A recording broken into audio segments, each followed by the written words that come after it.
What's good, everybody, and welcome to another episode of the What's Good Games podcast, your source for video game news, commentary, analysis, and funny stuff every Friday. I'm Andrea Renee, joined by Miss Christine Steimer. Hello. And it's the Andrea and Steimer show. It's the best. We got the brown hair and the red hair together. They make different colors, but I can't think of what they mean. I liked where you were going. I was like, I don't know how she's going to land this, but that's okay. It's no just like a belly flop straight down. It's fine. That's about how we're both feeling right now. But we love that you guys are here, whether it's your first episode or your 119th. We're glad that you're joining us for What's Good Games. Miss Brittany Brombacher is out on a road trip right now. And if you saw her vlog at patreon.com/whatsgoodgames, you might learn a little bit more about that. Of course, you can watch that for the low price of just $2 a month. All of our Patreon members and pledges get access to our exclusive vlogs every month that will always be exclusive. It's a fun little tidbit of stuff happening over there. But we are mere days away, in fact, 1 week and 2 days away from PAX West, which is happening in Seattle, Washington, and we have a ton of stuff happening at PAX this year. So the first thing you need to know for all of our patrons is that we are doing our Patreon live streams Thursday, August 29th at around 5 p.m. Pacific. So we're setting the time at 5 p.m. and we might need a little wiggle room depending on travel schedules that day. We're very excited to have Rihanna Manuel joining us on the happy hour Q&A, and we're going to be doing some fun stuff for the after hours Q&A that I don't want to announce yet because we could be doing something super cool. So if you guys want to join us for those, of course, patreon.com/whatsgoodgames is the place to do that. And then on Friday of PAX at 12 p.m. Pacific time, I'm going to be hosting the Life is Strange panel, which is happening. I'm not sure exactly which theater it's at, but I will look it up for you guys. Essentially, we were going to be talking about the voice cast that is in it. We're going to talk about the characters of Life is Strange. The official name of the panel is Bringing Relatable Characters and Stories to Life. So Michelle, who is the co-creative director at Don't Nod, is going to be on the panel with me, and it's going to be a super fun panel. If you guys are interested in Life is Strange, please come by. And then later in the evening on Friday is the Life is Strange 2 presents What's Good Games Relax at PAX. This is our third annual installment of this event, and we have to give a huge thank you and shout out to Square Enix for once again partnering with us and sponsoring this event. It's going to be super fun. It's from 7 to 10 p.m. on Friday night at Art Marble 21 is the location. It is an all ages event until 9 p.m. So you do not have to have a PAX badge, and you do not have to be 21 to attend, even though at 9 p.m. they will come around and kick you out if you are underage. It's just the event rules. You do need to bring a valid idea. Yeah, exactly. Yes. We don't make the rules. We just follow them. Yes. And the first 100 people in line will get a free drink on us. And one more thing, if you're a patron, we sent out a special invite link to you because you guys get a little extra bonus. So please head on over to Patreon and look for that post where you get your separate RSVP. And if you have questions, of course, you're always willing to or available to email us at contact@whatsgoodgames.com. Moving on to Saturday, I'm hosting the Outer Worlds panel at 1:30 p.m., which will be a really fun discussion with the narrative team about the characters in the Outer Worlds, and there will be a new exclusive look. So please come and join us for that. And I'm also going to be competing in the inter-website tournament for Kinda Funny and the Per Schneider Cup, which is happening Saturday at 8 p.m. And then the What's Good Games live panel is 7 p.m. on Sunday, September 1st, streaming live at 7 p.m. Pacific from the Hydra Theater. It's going to be a fun time, and if you guys can't make it in person because you're not at Seattle and you don't have a PAX badge, don't worry. You can watch it online. It's going to be great. And then Monday we die. Monday we go sleep. And Monday we rest. To the long sleep. To the long sleep, yes. So it's going to be an awesome weekend. We hope to see you guys there. And we will be posting about all of this stuff on our social media accounts. So please keep an eye out for that. We have to give a big thank you to this month's Patreon producers, Alex Rigopulous, Faris Attieh, Mohammed Mohammed, and David Iacolucci. And welcome to our Patreon community, Nick, Christian J. Markley, Anthony Rodriguez, Yoav Ephron, and Dustin Eckhart. Thank you so much for joining us at patreon.com/whatsgoodgames, where you can support the show. And we have a ton of news to talk about because it's Gamescom week. But before we get to that, I have to say thank you to Liquid IV for sponsoring the first segment of our show. Liquid IV is the fastest, most efficient way to stay hydrated. Have you been trying to drink more water? Well, Liquid IV hydrates you 2 to 3 times faster and more efficiently than water alone, with the added bonus of vitamins C, B3, B5, B6, and B12. It's great for those who travel because Liquid IV helps prevent jet lag. It's TSA friendly and is perfect for on the go to help keep your skin hydrated while flying. It can be used before, during, and after flights. And hello, summer dehydration is in full effect. Steimer and I were just talking about how sweaty we both are. So hot still, and I feel like September's even going to be more hot. And staying properly hydrated is one of the most important factors during these hot summer months. All of the Liquid IV products utilize cellular transport technology, or CTT, a specific ratio of glucose, which is pure cane sugar, sodium, which is mined salt, and potassium. When mixed with 16 ounces of water, it helps your body absorb more of the water and nutrients you drink directly into your bloodstream. It's non-GMO, vegan, and free of gluten, dairy, and soy. That means clean ingredients, and it can provide the same hydration as drinking 2 to 3 bottles of water because Liquid IV contains the 5 essential vitamins, including more vitamin C than an orange and as much potassium as a banana. Plus, you guys, this might be the best part about Liquid IV. Feel good, do good is their mission. Liquid IV has donated 1.5 million sticks of Liquid IV to date to places like Haiti, Uganda, Puerto Rico, and most recently Nepal. With each purchase you make, Liquid IV donates a serving to someone in need around the world. We love Liquid IV, and we know you will too. I have been living off of my passion fruit flavor. I also really dig the acai berry because in combination with it being hot, I've been super stressed. And when I'm stressed, it means I drink a lot of wine, which means I get even more dehydrated from just sweating. You gotta stay alone. hydrated. Yes.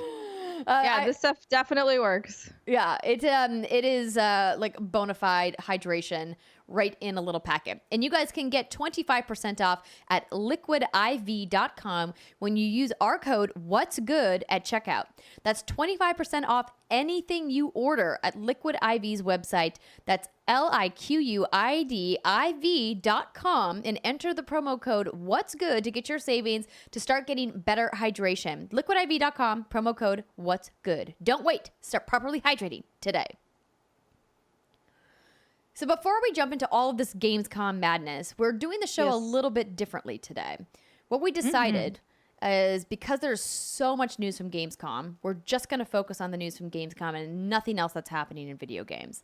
There are plenty of other places that can catch you up on all of that. Some of our favorite sources include IGN, Polygon, Game Informer, and Eurogamer. They have lots of other news of the week, but Gamescom, super exciting. So that's all we're going to talk about. Meaty indeed. Where should we begin? Do you want to just start reading this, Steimer? Sure. Why not? Let me just move it slightly over here because it's kind of like hard to read with the stupid arm in the way. Sahel, Gamescom 2019 conference roundup, schedule and news from Jeff Keighley. I'm not going to do that the whole time, I swear. From Jeff Keighley, Nintendo, Xbox, and Google. This is via GameSpot. So all of the things aforementioned have brought a ton of news about newly revealed and other upcoming games, both big and small. Nintendo started things out with a showcase of Switch indie games, followed by an Inside Xbox stream, the next Google Stadia Connect, and a news-packed opening night live event hosted by Jeff Keighley, friend of the show. We even got the surprise releases of several games across PS4, Xbox One, Nintendo Switch, and PC with a Call of Duty Modern Warfare alpha test to come soon for free on PS4. Meanwhile, there have been numerous Gamescom game trailers making their debut, and we've rounded up some of our favorites. This is from the GameSpot perspective for you to check out. Some of the biggest news from this week that didn't come specifically from any of the official events. Wait, what? That's a weird sentence. Anyways, the most notable example is that we learned Sony bought Insomniac Games, the maker of Marvel's Spider-Man. That was a big deal. Yeah. Big to-do. Yeah, so that they kind of just like mic dropped that news in the middle of Keighley's opening night live. show on Monday night, they were just like quietly, let's just tweet that we bought Insomniac. Yeah, and I was like, wait, what? And I was excited, but then I was also sad because it means that there's never going to be any more Sunset Overdrive. Well, but not it's okay. necessarily. That's okay. Insomniac confirmed that they own the IP for Sunset Overdrive, but that Microsoft owns the publishing rights for the original. So I don't know if we'll ever get Sunset Overdrive like remastered on PlayStation or PlayStation platforms, but they didn't say that they can't make more Sunset Overdrive. Sunset Overdrive was stupid fun. Yeah. So I hope that they are able to make more. Anyways, this is all just talking about when Gamescom is, which is in the past if you're listening to this show. Correct. They also announced that Spider-Man sold 13.3 million copies. Let me double check, which I believe makes it the most successful PlayStation exclusive of all time. That is not too super surprising. I mean, it's Spider-Man, so like it has a very wide audience, and I think people would buy it, and just because everybody loves the Spidey, man. It's true. And it was a good game. It wasn't shit for once, which is amazing. Yes, it wasn't shit, and apparently it's getting potentially a Game of the Year edition. So if you missed it and you're jumping into the PlayStation 4 life cycle at the end of the generation here, game not to be missed. We definitely aren't going to touch on this whole Disney Sony news regarding the film rights, but you know, that's piece of drama happening around That's Spider-Man. another. Why they gotta do us like that? I don't know. Anyways, Spidey will live to see another day, but yes. we'll figure out where that is in the film world some other time. So continuing forth, Google, Xbox, and Jeff Keighley, a little section here. So before the show started, Google hosted its second Stadia Connect presentation, which delivered on its promise of, quote, brand new trailers and behind the scenes chats with partnered developers that followed the Inside Xbox presentation that delivered a variety of news for Xbox One and PC gaming fans. Then the event more formally began with Gamescom opening night live. The presentation was obviously hosted by Jeff Keighley and, as promised, brought numerous game announcements and reveals. The last portion of the broadcast was dedicated to showcasing Death Stranding, including a look at gameplay and the character Mama. Hideo Kojima appeared on stage to further hint at just what the game is, although, as you'd expect, it's still a mystery to most people. This is Gamescom's 10th anniversary. Oh, this is not important. Yeah, so let's talk. So they break out the individual conferences down below here. So we've got a list of what happened at the Nintendo show, what happened at the Xbox show, and what happened at Keighley's show. Which one of these shows do you want to start with? We can just go in order. Start with Nintendo and the little Nindies, Sounds good. Yeah, because I love a good indie, especially on my Switch. So Nintendo's Indie Showcase opened the show and, as expected, featured some very exciting announcements. The bulk of the stream was a roulette of indie games that are on the horizon, and Nintendo also surprised us with a few game launches.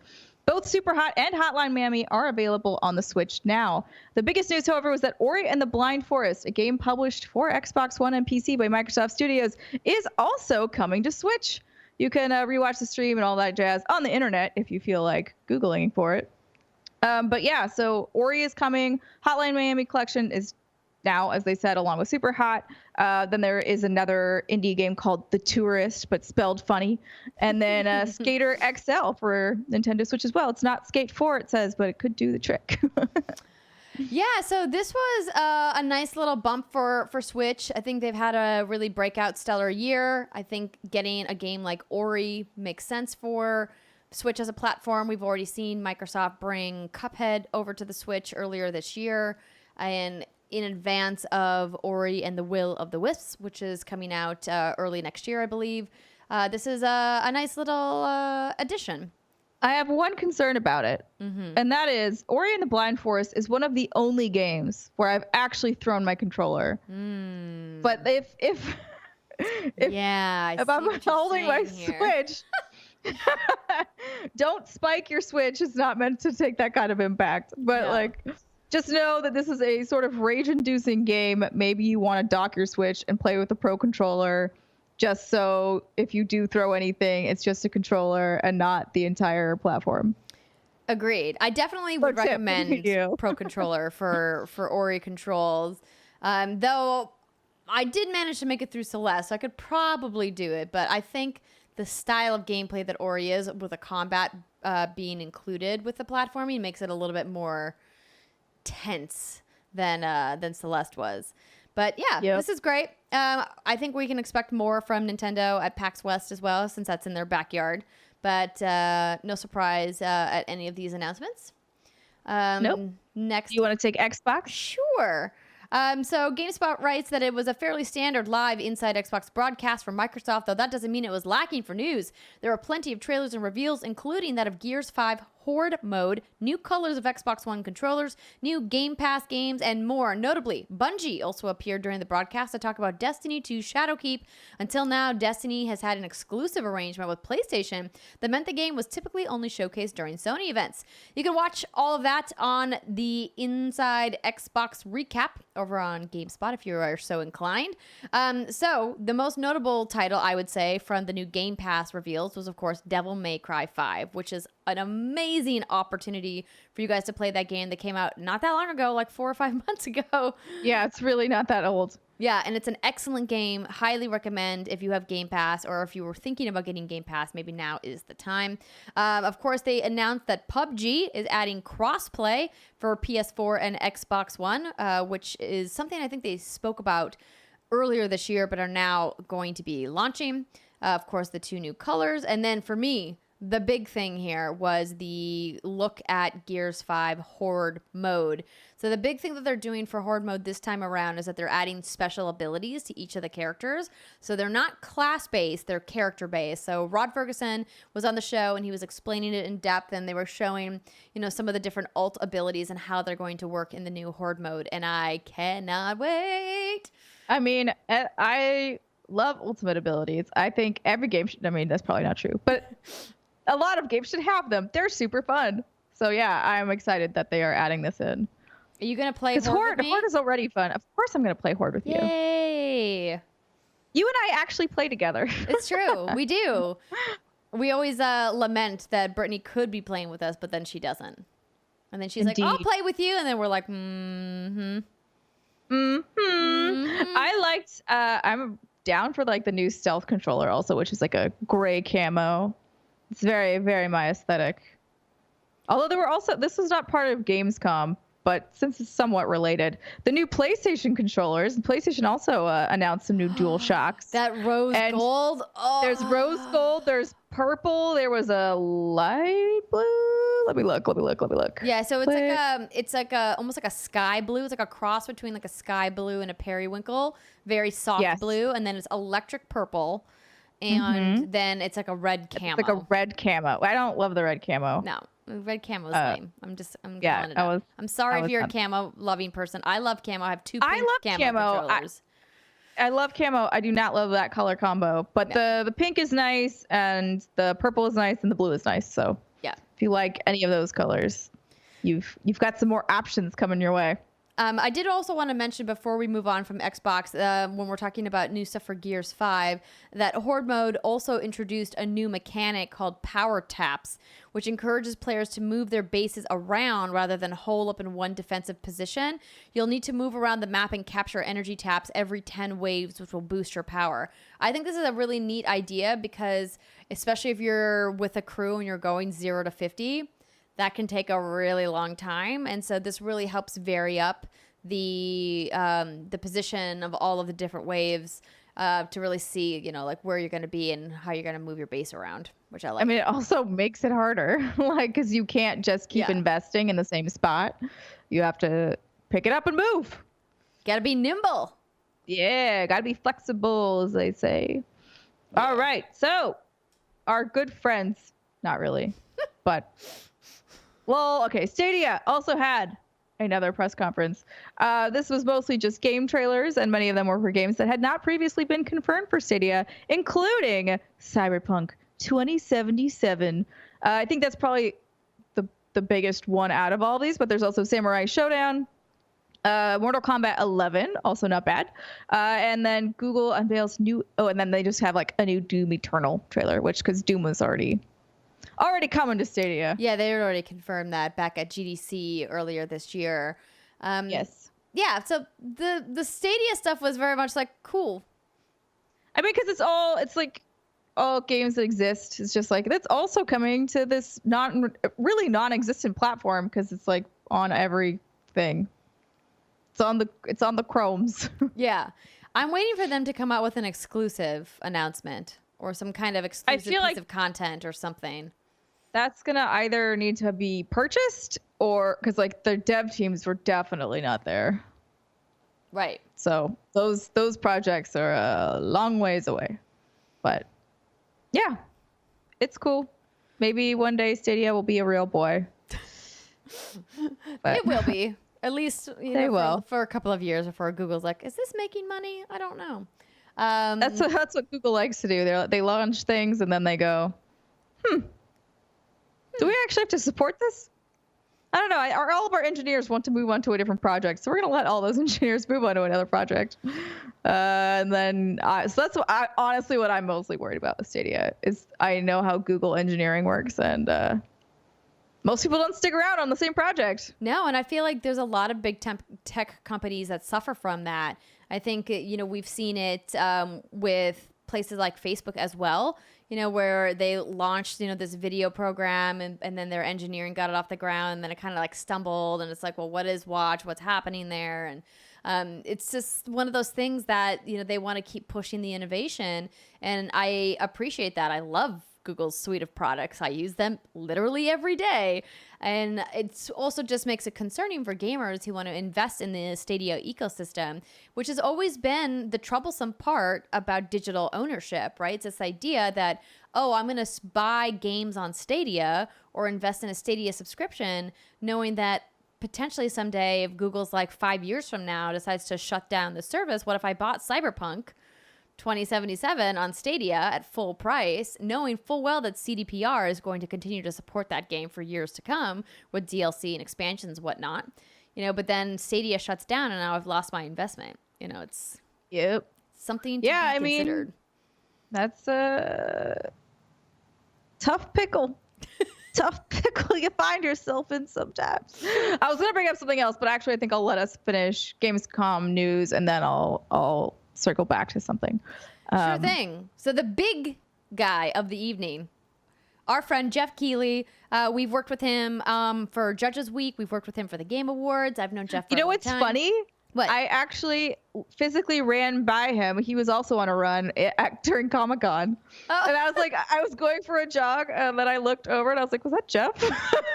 But I didn't want to like run after him and stop him because he seemed like he was grooving. So I was like, good for you, man.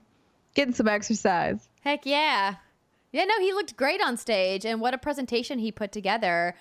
We haven't really seen a really big presentation like that from Gamescom since Xbox and PlayStation did their major conferences, which has been several years now at this point, because of the way that both Xbox and PlayStation have diversified with the way that they're doing press announcements throughout the different trade shows that exist throughout the year. So he kicked things off, of course, with a bunch of announcements. We've got the Witcher 3 Switch port release date that was announced. So that is happening October 20th.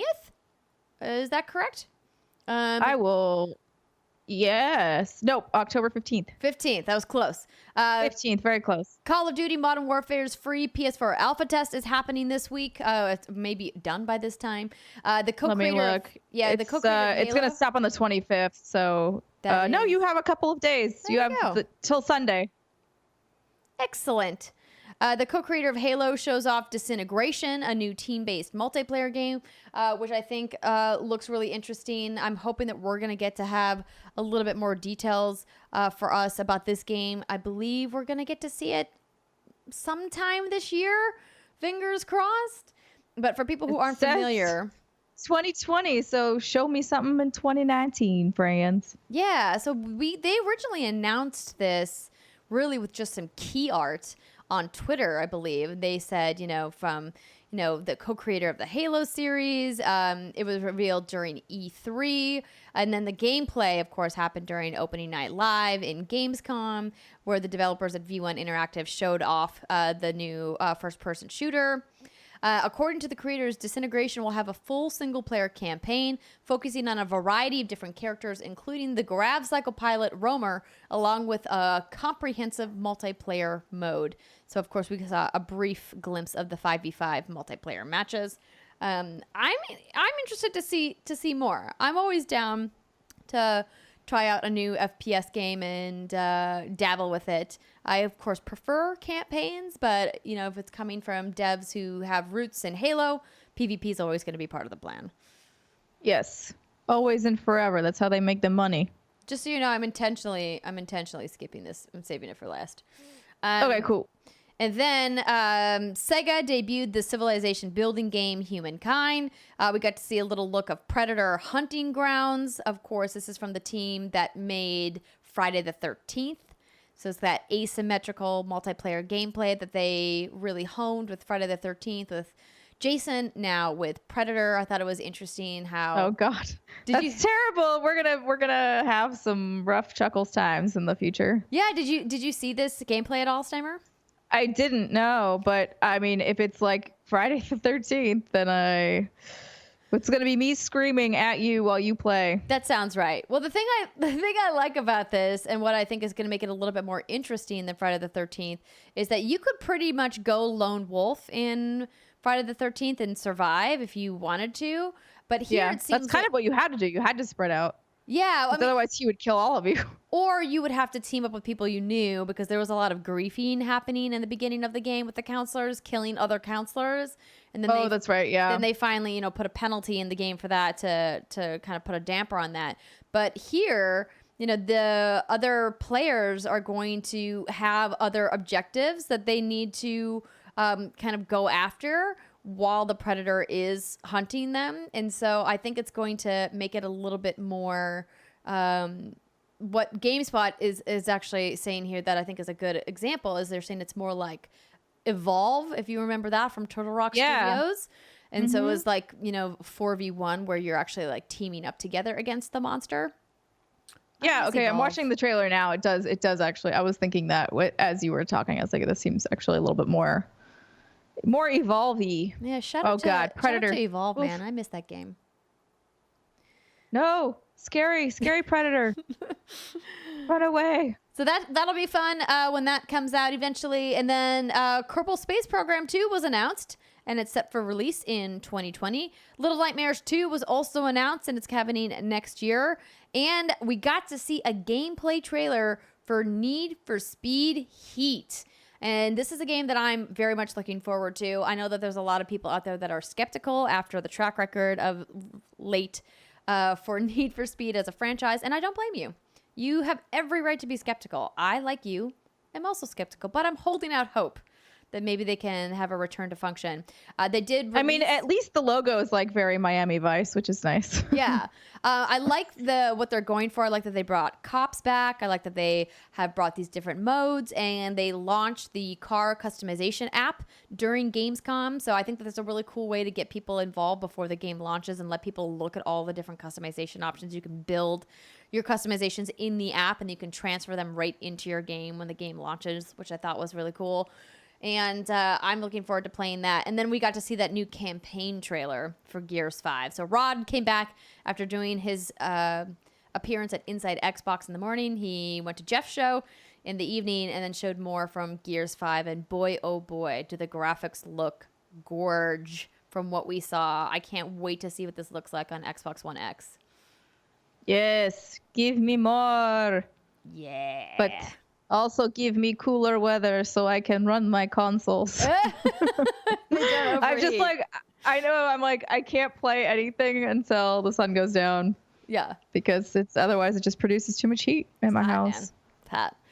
It's hot. But the real star of opening night live, of course, without hesitation, was Death Stranding and Kojima-san who came out on stage. We all know that Jeff and Hideo have been friends for a long time. We all expected him to be there with his buddy. And what I don't think we expected, though, was to see Jeff in the game. Yes, that was funny. So I was like, whoa, what? I mean, it looks just like Keeley, which is awesome, but voiced by Matthew Mercer, which is, I think, important to point out. Jeff did not voice his own character model, and we got to see a bit more of the gameplay, including a section where apparently you just pee. It's just pee gameplay. Just pee in the game. That sounds correct for this game because it's so fucking weird already that why not get a little weirder with a little pissing minigame? Yeah, it's every time I see this game, I just get more confused. So Polygon has a little write-up here where they say it wouldn't be Gamescom without another Death Stranding trailer. Now, would it? New footage of Kojima's delivery service game gives us a closer look at Norman Reedus' tortured existence as a father who has to manage his pee. You can use the left and right trigger to control the direction of the fluid, though you can't move the camera to see it firsthand. The pee can also be used as a weapon. You can see it in action below in the trailer. If enough players pee in the same spot, something good will happen, Kojima teased. Something good? Yeah, during the footage, we saw a mushroom grow bigger as a result of the pee. Death Stranding That's inaccurate. That wouldn't happen. You would kill the plants. Yeah, because of the ammonia in pee. Well, actually, I don't know how much ammonia is in human pee. Probably not that as much. I would need to look at the chemical breakdown of urea, but I don't really want to. Probably also depends on how hydrated you are. True. It will also incorporate interdimensional breastfeeding, apparently. We got to see some of Margaret Qualley, and Qualley is introduced as Mama, and she's connected to one of the invisible babies who leaves tracks behind. Her baby has been born on the other side, whatever that means, and Mama can't move from her location due to the baby's condition. The new footage also speaks of a still mother, though the concept is about as confusing as you'd expect. Babies are just equipment, says Guillermo del Toro's character, Deadman. Once again, you may be tempted to ask, what is this game? But it's probably easier to tell you what it's not. In the past, Kojima has clarified that Death Stranding is not a stealth game. Instead, Kojima contends that Death Stranding is an action game that focuses on the idea of connection, which is what the whole Strand thing is about. The official site states that Death Stranding will have asynchronous gameplay where fans will send each other supplies and share safe houses. Perhaps more importantly, we know that Death Stranding will feature a wide variety of Mads Mikkelsen, including Mads covered in blood, Mads tied, Mads smoked, and variation of Mads eyes with Mads and Mads with glasses, Kojima says. Oh my god. As well as singing Mads and Mads in battle dress. I mean... Okay. The game is a weird one.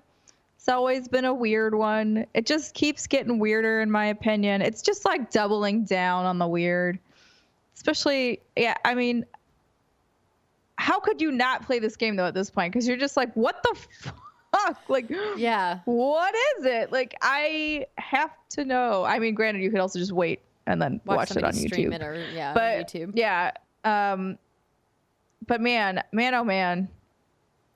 I kind of can't wait for this game to come out just because I want the hype to be over. Mm-hmm. Like, I want people to stop talking about it in such, like, because we can't really talk about it in any way that actually makes sense because none of the seen things, it. Yeah, because we can't, like, you're just getting weird blips of a puzzle and you can't actually see the larger picture. And I have a feeling it still doesn't make any sense, like, even when you complete it all. Mm-hmm. I have a sneaking suspicion based on other Kojima games. However, maybe it does. Maybe this is a very profound story about pissing and babies in jars, and I am very curious to see what the hell is going on. Please, Kojima, tell me a story. I feel like it's kind of become like the car wreck of this year's releases where you don't really want to see it, but you can't look away, and now you have to go see it. It's like the tall basically tale. Its own meme. It's a meme without having come out yet. Yeah. I just watched some of the gameplay, and I'm just like, oh, God. Why do the babies look so creepy? I can't. The babies are super creepy. I don't like it. It freaks me out.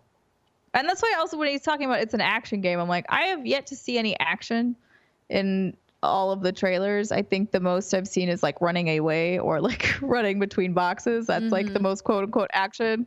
I mean, peeing technically is an action, but true, not the most exciting.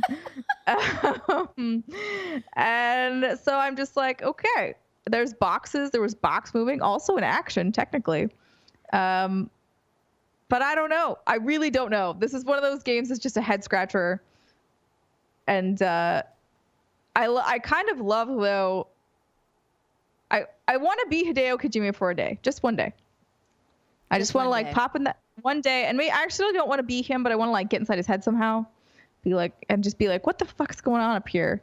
What do you think? What do you think about on a normal day? Like, even if it's not game related, I'm curious to know how you see the world day to day shit. Mm-hmm. Just like it. I mean, it must be fascinating. Or, well, no. I'm gonna go with fascinating. Like I feel like there's no way to make a game like this or like any of his previous games without having a really interesting worldview. True. Right? Like, true. I'm with you. You have to see things differently. Yeah, I just can't get over like the pee thing. I think the reason why is because he's a man, and men have a weird obsession with playing with their pee. Not like with the actual liquid, but like the act of peeing and peeing on things. I don't blame them. Around. I don't blame them. Wouldn't you? I have been so jealous of men my whole life. Because like, come on. There have been times when I'm like with dudes and they're like, man, I really have to pee. I'm like, you can just go wherever you want, you asshole. Like, I can't. I have to like maneuver and do a whole bunch of stuff so you don't accidentally pee on yourself, or you just have to wait for a toilet. But you have all the freedom in the world, and it's infuriating. I'm with you. Oh, to be able to just whip out your dick whenever you want. And pee. Must be nice. It must be nice indeed. Something that I wanted to circle back on if we are done with Death Stranding, which I believe we are. Yes, we are. Okay. So something that friend of the show, Alana, tweeted after all of this, I thought was really apt. And she basically, I could pull up the actual tweet and not misquote her, actually. So riff for me for a second. Sure. I realized that we didn't really talk about any of the Destiny stuff that they showed, but they just talked about more of the Shadowkeep stuff, and the cross save is launching this week, and also Borderlands 3 talked about some of the end game content, this new challenge mode, which I thought was really cool as well. So there's definitely a lot more happening at Gamescom, that we couldn't cram completely into this segment, but we just wanted to hit some of the highlights. Yes. Okay, I got the tweet. So, dear friend Alana, says we absolutely do not give Microsoft enough credit for how cross-platform friendly they are, or for how awesome Game Pass is. Gears 5 coming to Steam is a win for every person who plays video games, not a loss in the arbitrary fake marketing nonsense that is the console wars. I definitely agree. And I also like Ori coming to Switch and like a whole bunch of other games, and they are, and a lot of her mentions or replies are people being like, well, yeah, because they're losing, so like therefore, and I'm like, who cares? Like, who cares what the reason is? The deal is that they are now much more platform friendly than they ever have been before. They're working with Nintendo. God bless them, trying to work with Sony. Sony's being a little bit of a priss at this point, nose in the air. No, thank you, sir. But kind of to be expected. And a lot of folks also mentioned like, they wouldn't have done this in the 360 days. And I'm like, no, but also in the 360 days, it was run by Don Matrick, and Don Matrick is a shell of a man in a suit. So, like, duh. Like, that man was just like, numbers, business. And like, oh God, I obviously did not care for the man. But, and Phil Spencer, I think they're making the right moves, and they did need to pivot, right? Like, because they are behind this generation. But the fact that they're willing to be flexible, because they're Microsoft, they have a bunch of fucking money. They can just sit there and pay their way out of it if they really wanted to and wait for the next generation, but they're not. And instead they're being creative and they're being flexible. And I think that is really exciting. And it means that I am super looking forward to the next generation to see what they do. Yeah, I'm 100% with you. I think it's awesome. And Phil Spencer is a fantastic person, and I've known him in the industry for a long time, and I think he's leading a good ship over there, and they're doing cool, exciting stuff. And we didn't get a chance to talk about his comments from last week's GameSpot story. So GameSpot had an exclusive interview with Phil from E3 that they didn't publish until last week on Friday after the show had already published, giving new details about Xbox Scarlet and how it's going to be a platform that's focused on, crossplay and focused on cross save and bringing new technology into the new generation, but it's not going to be a digital only box like some people thought. And that, xCloud and the way that xCloud's going to work with Scarlet is that it's going to be like a supplementary feature so that you can take games that you're playing on your Scarlet and then play them on your mobile device, or whether that be a tablet or a phone. And I thought it was really fascinating kind of hearing him detail. And it sounds a lot like what PlayStation is doing with PS5 from a tech perspective without the xCloud piece to it, of course. We haven't really heard much from Sony about what their play in the streaming future is, though we know PlayStation Now currently exists and that, they have all this streaming tech. They made that announcement months ago that that Sony proper is working with Microsoft to use some of their server farms and to leverage their existing infrastructure. But we still don't have a clear picture about how that's all going to come together. So that was fascinating. So if you guys want to look, that is a GameSpot.com exclusive interview with Phil Spencer that came out. It'll be a week ago today when the show launches, if you're listening when the show publishes on Friday. But yes.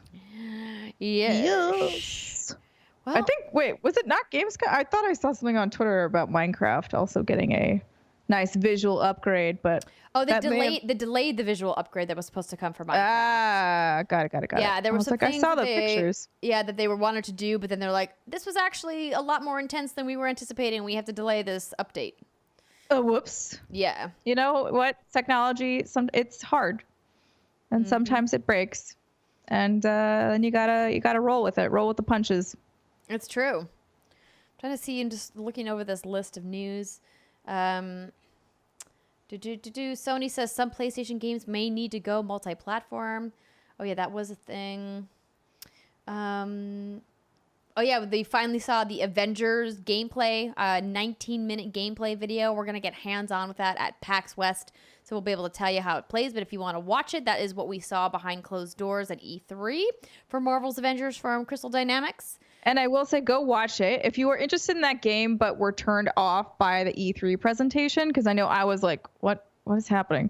The behind closed doors section makes so much more sense and gives you a lot more clarity around what kind of a game it is, a little bit more behind the personalities of all the Avengers, how they play. So I think if you are interested in that game, but were a little confused / concerned by the E3 showing, go watch the Gamescom stuff, because it should reassure you, because I know that it did for me. Excellent. Yeah, there's a bunch of other smaller pieces of news. Talking about, the Yakuza Remastered Collection coming to PS4, Final Fantasy VIII Remastered got a date, the new Switch Lite videos that were from Gamescom, so hopefully we'll see the Switch Lite at PAX West in a week, and a variety of other smaller tidbits of news that came out during Gamescom. I've never been to Gamescom. It's like the one video game show that I've never gotten to go to. It's kind of a bummer. It was fine. I mean, like, the problem was thanks for underselling it for me. Now I don't feel like I missed anything. The only thing that I found incredibly cool was not at the convention. It's the church that's in Cologne, and I just stood there and stared at it for like 10 minutes. My mind was blown, because like I've been to places in Europe before, so I don't want people being like, was this like the first church you ever seen? No, this is not the first church I've ever seen. I've seen Notre Dame before, rip, and like all this shit. I've seen a lot of things, but this church in Cologne, there was something about the detail of it and the way it was. I don't know. It had like a weird ominous vibe too, which I kind of dug. But I just literally sat there and stared at it. I was like, this can't be real. I'm dead, and like this must be a hallucination. It was weird. It was very trippy, and I was not high or drunk. Well, then you're not doing it right. I was just walking. I was like, you know what? I've worked because I was working like 12-hour days or something, or 14-hour days, because the show hours at Gamescom are stupid. Yeah. It's like, would you like to work from 8 a.m. to 8 p.m.? Which, if you're getting there at 8 a.m., that means you have to get up at like 6 a.m. It's terrible. And yeah, no, exactly. But we were, and then there was like one day where I had a little bit of free time, and I was like, I'm going to this church because it is like the one thing I need to see while I'm here, and it did not disappoint. Well, I'm so glad if that you're going to Cologne, Germany, just go look at this church for like 20 minutes, let it break your brain, and go home. Like this. Check. On to the next. Ta-da! You did it. Yeah. I have heard good things and seen lots of Instagram photos of said church from all of our friends who go to Gamescom every year. But maybe next year. Maybe next year will be my first year. Gamescom 2020. Yeah. Fingers crossed. All right. Well, that's going to do it for our news segment for this week. We will be back in just a moment to talk about what we've been playing. Oh, wait. No, we won't, because we've got a very special segment with a very special guest. More on that in just a minute.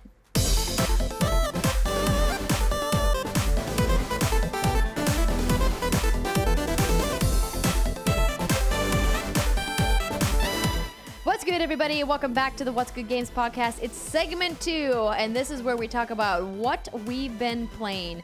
But before we get to that, I have to tell you, it's brought to you by MeUndies. MeUndies is here to change your underwear. Not literally, but it's here to change the way you think about it.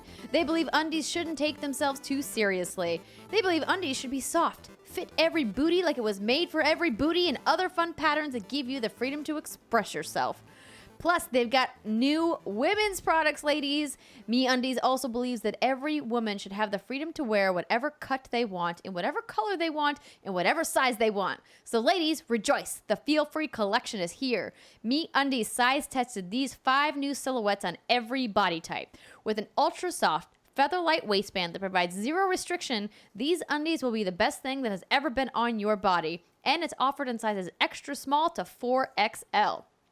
The new Feel Free collection, as we mentioned, offers this ultra soft waistband that maximizes comfort with a weightless feel designed with you in mind. New prints drop every Tuesday, so undie exhaustion be gone. MeUndies offers a flexible membership that has styles for both men, women, and matching your boo and even your dog. That's right, they've got buddy bands. They don't just have undies, people. They also have super soft and comfy onesies and loungewear, perfect for, well, lounging. You guys know, Steimer has a onesie. I've got a onesie. Oh my God, it's so comfy. We've got matching onesies. Stupid comfy. I'm going to bring it to your house when you move down here. We're going to have a movie night. Yes, and don't forget, you have to bring your coloring book, and we'll have a coloring night too. Yes. Plans. It's too hot to wear the onesie right now, though. Yeah, it's a little hot for that, but it'll cool off. It's not too hot to wear these new Feel Free collections. And we were just talking about it before we started recording about how much better we like this ultra soft waistband because women, different than men, have hip structures that aren't as conducive to a tight waistband because of the way our bodies are shaped. And MeUndies recognized this and was like, we got you, ladies. We got your back. Yes. They sent me a pizza version, and I love that print so much. It's so cute. And it looks delicious. Pizza's like always a winner. I'm with you. 100%. If you guys want to put pizza on your booty and be comfortable in the softest underwear you've ever owned, you can get 15% off your first pair, plus free shipping and a 100% satisfaction guarantee at MeUndies.com/WGG. That's right, MEUNDIES.com/WGG. Did I spell that right? I think I did. To get 15% off your first pair, and that includes anything you want to order. So if you want to order the onesie instead of getting a pair of underwear, you can do that. That's MeUndies.com/WGG. Okay, this is where we normally talk about what we've been playing. But unfortunately for you guys, Steimer and I have been playing a couple of games that are under embargo until next week. The same shit I was playing before. Right. So I'm saving my Fire Emblem talk for next week when Brittany and I will do our spoiler cast. So there's no sense in talking about that. And yeah, as Andrea mentioned, the other things are under embargo. So Zip. Yeah, the only thing that I've been playing that I'll talk about when I'm back on the show is Rad, but I've just dipped my toes into that water, and I've, of course, talked about it at E3. And then I decided on a whim to pull out my Oculus Quest and play Beat Saber, and I pulled a muscle on my back. Oh, no. But it was really fun. Yeah, you're like, it's so good, but ow, oh, ow. I was like, I haven't done this game in a long time. But yeah, Beat Saber is awesome.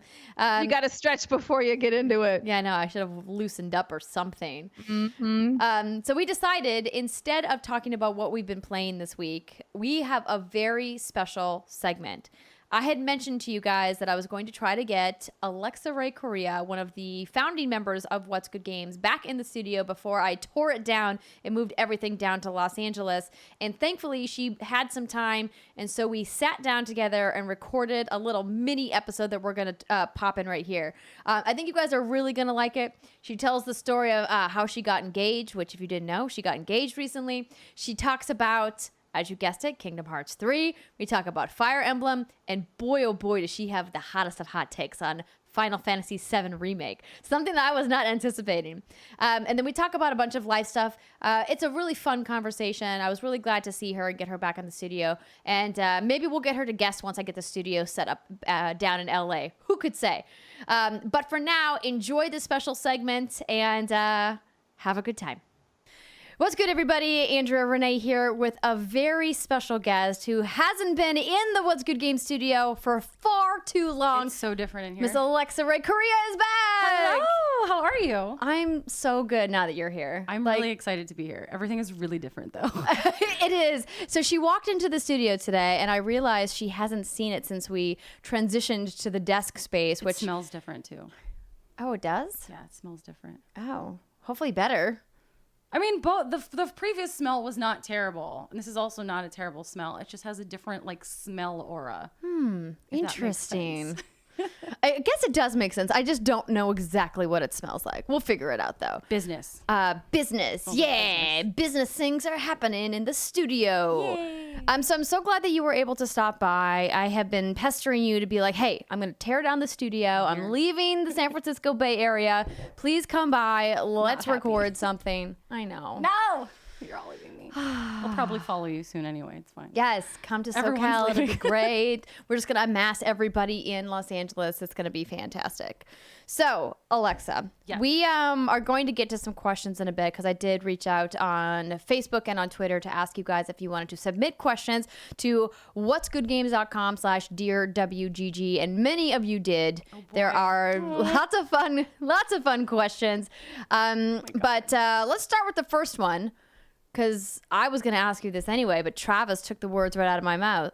Hi, Alexa. Congrats on your engagement. Thank you. Yes. How you been? I got engaged. You can't really see it from where you are, but yeah, I got engaged. It was Nate. Surprise. I don't know if I ever really talked about Nate very much. He was off camera a few times when we were shooting, but he was never on. He was like, he didn't quite have the unnamed producer thing going on. You gave him another name that I don't remember. He did bring, I think we called him a PA because his hand did enter the frame as he handed us a bottle of wine, I think, at one point. That checks out. Yeah, so we're getting married. He's fantastic. I'll tell the story. Yeah. I haven't told you the story. Yeah, tell the story. Because when it happened, it was your birthday and you were traveling and everyone was like, blah. So he had, my ring is from a company called Brilliant Earth. And it's a rose gold ring, and the metal's recycled and the diamonds are lab grown. Ooh. So nobody died prying this out of the earth for me. And I actually really, it's really beautiful. I really like it. It's also, I ordered the extra sparkly one. So I really, really, I love the rose like gold. It's super pretty. And it matches your Apple Watch. It does match my Apple Watch and literally everything else I had. And the accessories I had packed to bring to Disneyland where he was going to propose. So I do a lot of contract work now, and Nate picked up the ring in the middle of the day in San Francisco, and I was in San Francisco, and he was like, hey, I'll come grab you and we can go get lunch and I'll, finish my day from home because my work was done. And the ring was in his bag. And he had that weekend, the following day, this was a Thursday, so the following day we were planning to drive down to LA with my friend Camille and her boyfriend. And the whole ruse was that Camille's boyfriend is fairly new. So Nate was like, we're going to get to know him better in Disneyland. And I was like, this seems like a really long way to go when this woman lives in the building across from us. You And we say could this just, now, but you totally fell for this, Riz. I fell for you it. guys were talking to me about this trip for weeks. I know, I fell being for like, it. oh, we're excited to finally get to know this guy, and it's gonna be so fun. And you know, John suspected all along. He was goddamn like, fell for it, he's like, kids. I Nate's fell for definitely it. proposing. I'm a smart girl, but not something happened. Mercury retrograde screwed me up. I didn't really, so it's Thursday. We're sitting at the Cheesecake Factory bar, and I'm eating like egg rolls and buffalo blasts, which are awesome. Living your best life, Living my best obviously. life, having a like shitty Cheesecake Factory Mai Tai, and like just enjoying my day with Nate. And we're talking about. I made some offhand comment about like, oh, when we're married, we can like blah blah blah whatever, tax break, lol. And he's like, yeah, so like you definitely want to get married, and I'm like, yeah, dude, we've talked about it a couple times, like talking about the future. Like he's fantastic. If I let him go, like nobody else, all you can really hope for is to find someone to put up with your special brand of bullshit. Ain't that the truth? That's all you can That's hope for marriage in a life. nutshell, ladies and gentlemen. So we're sitting there and I'm like eating and he says it and I'm like, well, yeah, dummy. And then he stops and he gets really serious and he's like, will you marry me? And I looked at him and I'm like mouthful of avocado egg roll. And I'm like, are you asking me right now? And he was like, maybe. And I was like, well, yeah, but you gotta put a shiny on my finger first. And he was like, there's something in the car. And I was like, excuse me? So we finish our meal. And by that point I'm like very confused. And we go out to his car and he literally like pulls out his bag and pulls out this little wooden box. And I'm like, shut the fucking front door. Like, really? And he was like, I was going to give it to you at Disneyland. And I'm like, wow, you asked me to marry you at the Cheesecake Factory bar, which is like So romantic. he got, but like this event is the epitome of Nate. He got too excited and jumped the shark way too early. He's got a history of giving me my Christmas presents way too early, of like setting plans way too early. Like 5 months into our relationship, I had gotten laid off. And he was like, you need something to look forward to. Let's plan a trip. Let's go to Disney World. So he booked us a Disney World trip for 6 months later on like our 1 year anniversary. And I was like, wow, you really think we're going to make it this long? And he's like, yeah. And wow, like, so pessimistic. Yeah. Well, I was just like, are you sure you want to commit to like a really expensive vacation? It's only been like 5 months. But yeah. I mean, that's fair. You want to make sure it's the real thing. Yeah. And we went and it was fun. And we're probably going to get married in Disney World too. So hooray. Sounds like a magical place to get married. Hooray. Well, I'm really happy for you guys. And that's super you. sweet. Get ready. Girl, I'm ready. I am ready. So Travis technically had a 2-part question. Oh boy. Okay. And the next part was, how was working for Nintendo and what's next for you? How was working for Nintendo? Nintendo was great. The people there are really excellent. I really enjoyed working with like Kit Ellis. When I was in media and he was PR, we were working sort of on opposite sides of the table for the longest time, and then getting to like work with him directly and stuff was really cool. Met a lot of cool people, made a lot of forever friends, and I feel like a lot of people have experienced this. Thanks, Mom. Just keep They're good. you haven't said that to me forever. Thanks, Mom. There comes a time in your life at a gig, and I experienced this when I was like babysitting at the age of like 13 and everything, where you're like, you know what? I think I'm ready to move on to the next thing. And it's not because necessarily you hate it or because you're like whatever. It's just like in my soul, I think I'm ready to go. And at the time, I also was undergoing really intensive neuropsychiatric care for my brain injury, which is still a thing. And like, that's all like, we're going fine. I'm going to be fine. I'm not going to drop dead anytime soon. Sometimes I list to the right a little bit when I get vertigo. And that's pretty much the extent of what's been happening at this point. But it was a lot, and it was really hard to like hold down this gig. And I was like, you know what? I'm going to get this out of the way. And these people really need somebody who can come in and like give it their all and not be like listing to the right every time. Like, when you say listing to the right, you mean like leaning? Yeah, like so if I get like you tilt, like you got like a drunk walk going. Oh yeah, if I get vertigo, and like I get it occasionally now, If I get it, I go straight to the right, just like right down to the right. Like your wheels are out of alignment. Yeah, just like right down to the right. Like when you get those shopping carts and the one wheel like swirls and then sticks and everything just goes this way very suddenly. That's like what I do. Oh, that seems problematic. It'll be fine. I'll be totally fine. It's not going to like kill me unless I like fall into traffic. And I've been very careful not to hug. Please don't do that. I'm very careful when I'm walking on the sidewalk to hug the building as I walk. So I decided, it was time to move on. I went and did my thing. I took a break for a while.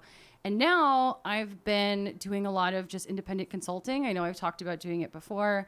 I've been working with a lot of companies, both AAA and indie, big and small, sort of helping them make their games better, doing the consulting thing. I'm working with Hit Detection, which is a really excellent company on occasion with some really excellent, smart people I admire. And I'm just sort of a gun for hire right now, helping people out and companies out where they need a little extra something.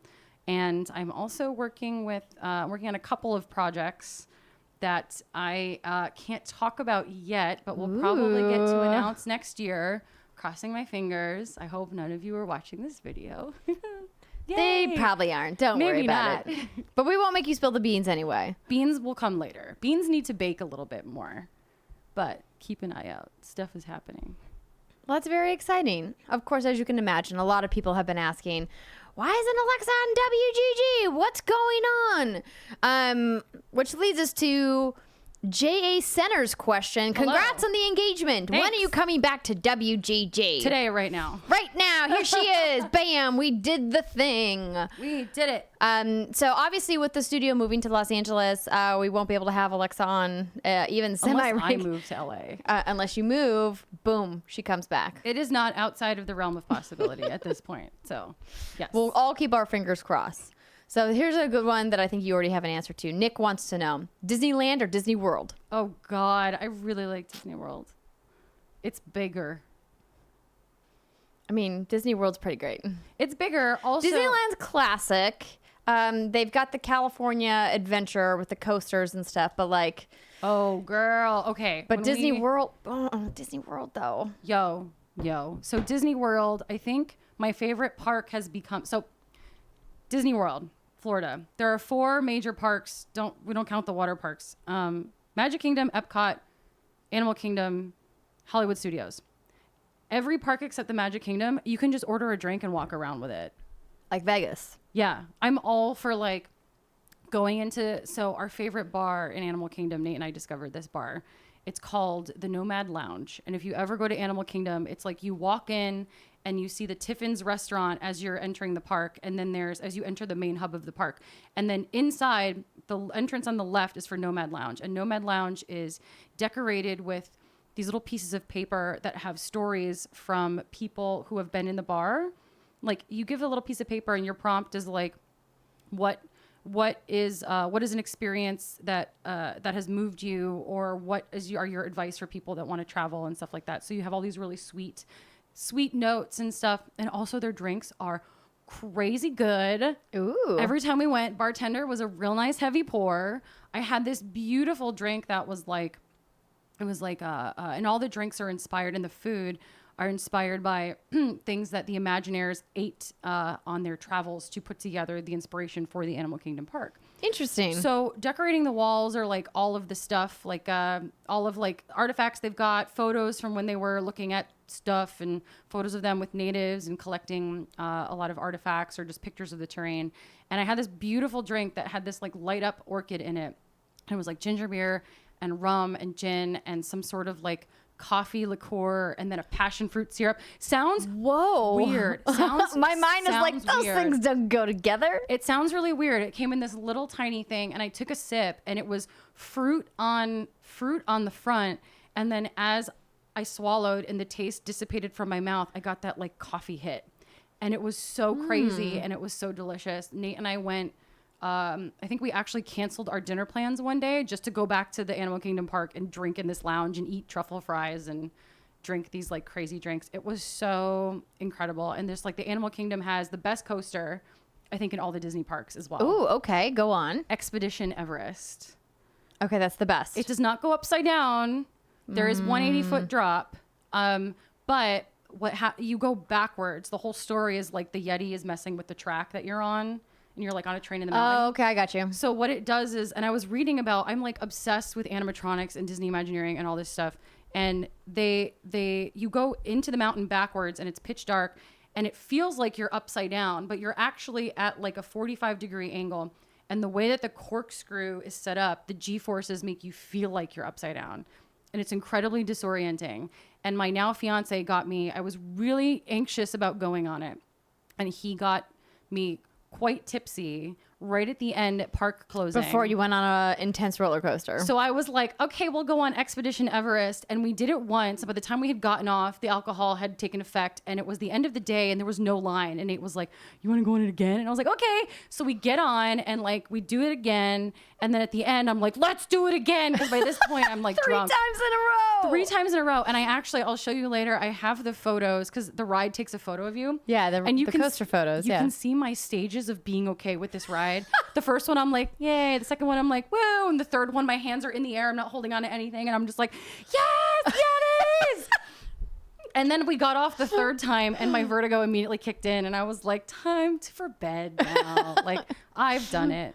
But no, that place is just so magical. And like Disney, like I know a lot of people are like, well, why don't you just like go to the Serengeti yourself, or why don't you just go to Wait, no, all these who's places? saying that? Going to Africa is not easy or affordable. No, I was reading some article about how like it's stupid that millennials go to Disney because you can I saw that travel. article and it made me very mad. Was it the one where it was like if you're can travel the childless, world? like you shouldn't go to Disney? And I was like, Yeah, how and dare it's like- you? And it's like you can also, well, 2 thoughts about that. Also, like for the money you're spending, you can travel the world. Here's my argument: the world is crazy right now, and I will shell out good money for the immersive experience of being in just an enclosed pocket of magic where everything is taken care of me and everything is like hunky dory for like 7 days, and just have that escapism. They do escapism so well, and escapism is something that like I've definitely needed a lot of in like the past couple years, and it's been really nice to go. Also,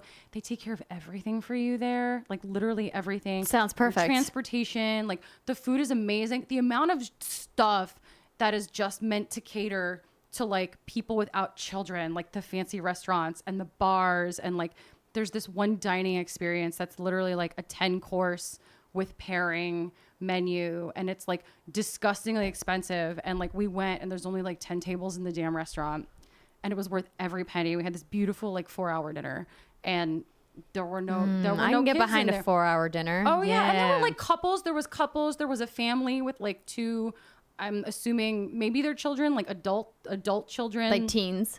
No, they were like adult. Oh, so they were like older, like grown-up kids with their parents. Yeah, like grown-up kids with their parents, and like the food was amazing. There was a harpist, and we had gone to the tiki bar beforehand, so I came in already tipsy, and I was like, do you think she knows any Frozen songs?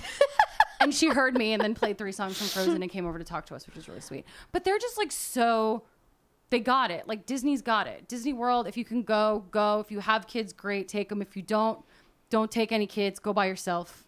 Don't take anyone's kids. It's just really excellent. You should do it. You should go to Disney World. You've already sold me. We're going. Yeah, we're going to go. It's going to be great.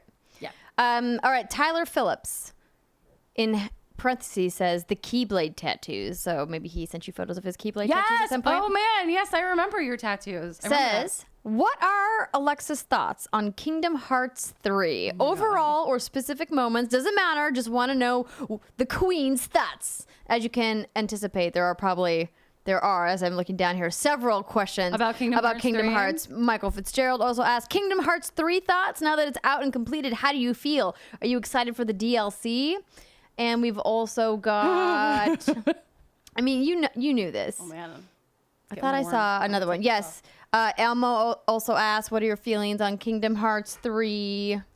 I realize now that, sorry, I'm like stripping. It's so hot. I'm so hot. It's San Francisco. Yeah. It's like for some reason ungodly warm this time of year. I'm a sweater. I sweat.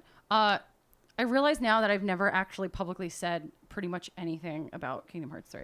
Yeah, because you were like, under need to lockdown when the game came out and you couldn't say anything. And then I played it 2 more times. I played it on Proud, the extra mode or whatever. I have And also, spoiler alert, I might also be writing something else for Boss Fight about Kingdom Hearts 3. That's maybe coming out in the future. We got scoops, ladies and gentlemen. So that's happening. Look out for it. It was that's gonna be a thing. That'll be like my academic thoughts on this game. My non-academic thoughts on this game are, it wasn't done. It wasn't done. It wasn't done. It didn't. You think that it left you wanting more? Oh my god. So I finished that game and like I have a lot. Oh my god. Am I going to spoil it for people? Can I just talk about it? Is that okay? Can we spoiler mark this? Let's do an official spoiler mark. The game has been out for 7 months now. But if you want to skip ahead, we will put timestamps in the description so you can skip ahead and go into the next subject. All right, you've been warned. Jesus Christ, that game. I have so many problems with that game. I loved it, and I also didn't love it. So I got to, I think, so the first world I went into was, I think, the Tangled World. And that kind of benchmarked me for the rest of the game. And like, the game opens, like they have that dumb little joke, Kingdom Hearts 2.9, like, which really, okay, we get it, Nomura, like you're salty AF and you want everybody to know that you know you're listening to us. So there was the little prelude. I thought that at that point in the game, I was bought in. I was like, this is beautiful. I love it. It looked great. The fight, the ascent of Olympus and the stuff you could do there and the dialogue and the way it was unfolding and that really amazing. So there's a really amazing boss battle at the end of Olympus against the Titans. And if you remember Hercules, the animated movie, Hercules, like the Titans all get released and they come at the end and Hercules kind of like fights them and sends them off into space and does whatever. So you have that fight, but that fight is now with Sora and Hercules is somewhere, I guess. I don't know what Hercules is doing the entire time. This literal child is fighting your battles for you. And you're just like, oh, okay, I guess this is fine. But it's this really, really just chaotic and fast moving and really well thought out boss battle. And it reminded me a lot of like the Legend of Zelda boss battles where you have to memorize your enemy's patterns and then you have like a window in which you can attack and you have to really know when to play offense, when to play defense. It was beautiful. The music was awesome. Yoko Shimomura did an amazing job on this soundtrack. And that part ended and I was like, okay, this game is fucking rad and I'm going to play it like 10 times and I love it. And then I went to the Tangled World, and the Tangled World, as we've all probably seen right now, is a little bit barren. So the way that a lot of the worlds are set up in Kingdom Hearts 3 is either you're playing the plot of the film, or you are playing a story that fits in with the canon of the film. So, like for example, Toy Story, because Tetsuya Nomura is obsessed with Toy Story, built this world and a story that canonically fits in between Toy Story 2 and 3. It's like so specific. And then Monsters, Inc., you're playing a story that comes after the events of the Monsters, Inc. movie. So you have Mike and Sully and Boo, but it's like the continuation of the story is like Boo is visiting and Boo visits Sully to hang out and play sometimes. And Randall showed up again and you kind of have to like deal with him and all that stuff. And the Laugh Factory. And Frozen, you're playing the plot of the film. Including, they literally made the entire Let It Go song scene in freaking Unreal Engine, and then you watch it. So I'm literally just watching a cutscene from Frozen, and it occasionally cuts to like Sora, Donald, and Goofy running in the snow. Like Elsa's cape floats by, and they're like, "She's over there!" And like, I was like, "Okay, that's cool." I mean, I love. Did it feel gratuitous? It felt gratuitous. I was like, I get it. Most of these movies are musicals. Like Tangled was a musical, Frozen was a musical. I think pretty much every Disney film, with the exception of some of the live actions, are musicals. Or they have like a musical break. Like Big Hero 6 was one of the world. Okay, I'll get to that one last because that one I had a lot of problems with. And I play the Tangled World, and I'm like, okay, that's cool. And I play, I get to, like Toy Box and stuff. And Toy Box is like by far and away the most fleshed out world. And then I got to freaking the Pirates of the Caribbean world. I hate underwater worlds. Wait, why? I hate them. What do you got against underwater? I hate them. You just don't like You just don't like mer things and fishes? No, and... I love mer things. However, like Atlantica, as everyone who's listening to this is just gonna nod very sagely and understand exactly how I'm feeling. But like Atlantica in the first game was stupid. Atlantica in Kingdom Hearts 2 was even stupider because there were no Heartless and it was optional. And the swim controls are not great. The swim controls are better. There's an underwater section of the Pirates of the Caribbean world and the whole world. But then there's this thing where you have to collect 400 white crabs in order to advance the story. And so that sounds like a shitty fetch quest. It's dumb. You're literally running around like smashing wooden boxes and like running in the, like, I'm like, I took a screenshot of myself, like Sora, like crouched in a bush, like looking for crabs. And I'm like, this is the worst ever. I hate this.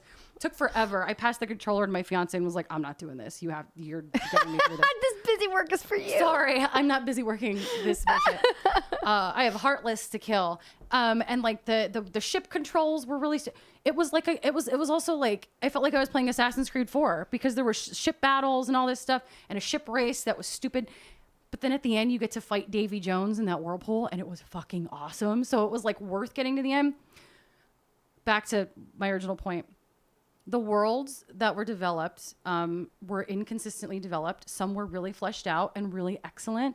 And some were like, oh shit, I think we got to get this game out. Let's hurry up and put it together. And the enemy types are repetitive and the environment's, not as up to par as the other one.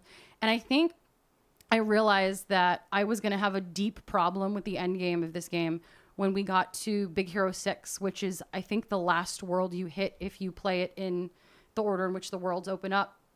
And I finished San Francisco and just all of the battles were like really weird sort of fetch quest battles where it's like, oh no, all of the Big Hero 6 are trapped and you have to go free them in a time limit. They started introducing time limits and I was like, I get it. You really want me to blast through this game. And Big Hero 6 was another one of those worlds where it was like it's like a story after the movie story. So you weren't playing like the events of the film. And I finished it, and then we went into the end game, and I was like, okay, I'm just going to go in with an open mind. I'm sure this is going to be great. We have 10,000 characters with stories we have to wrap up. I get to fight every single member of Organization 13 and 10 more Xehanorts. This is cool. And when I realized that you could only fight the members of Organization 13, so it was a bass battle. It was a God damn it. It was a boss battle gauntlet. It was a gauntlet. So like you would fight a bunch of them and then go to the next one. But all of the boss battles, instead of doing individual boss battles with these characters that have taken literally like 10 games to build their characters up in this surrounding mystery and all this stuff, they stick you in the arena with one other hero character. And they're arenas. They're closed like circular arenas with one other character and three of the enemies. So you're fighting three of them at once. And every time you killed one, the action would stop and it would kick into a cutscene that was like 10 minutes long where the person like died and you had a conversation with them or something happened and then you would go. And this happened. Seems like kind of a buzzkill. It was a buzzkill. It happened too many times. There's like the one where you're fighting Marluxia and Larxene and Luxord and there's these three characters you basically don't really know anything about. And if you didn't play Chain of Memories, you don't know who they are. So it's like, who are these weird randos I'm fighting? Yeah. And each one had their own like death speech. And like, I will. And then there's the one with, Roxas comes back and you find Xion and Axel cries. And so what you're saying is it too was many bad. Characters. It was bad. It was really poorly handled. And the way the games have set it up and the way they've sort of hyped it up is what I was expecting. And what I think a lot of people were expecting is a boss battle gauntlet where you were doing individual fights with individuals. You're not in an arena with three people that kicked you into a cutscene. So let's say I had three people I had to defeat. I would defeat one. It would kick me into a cutscene.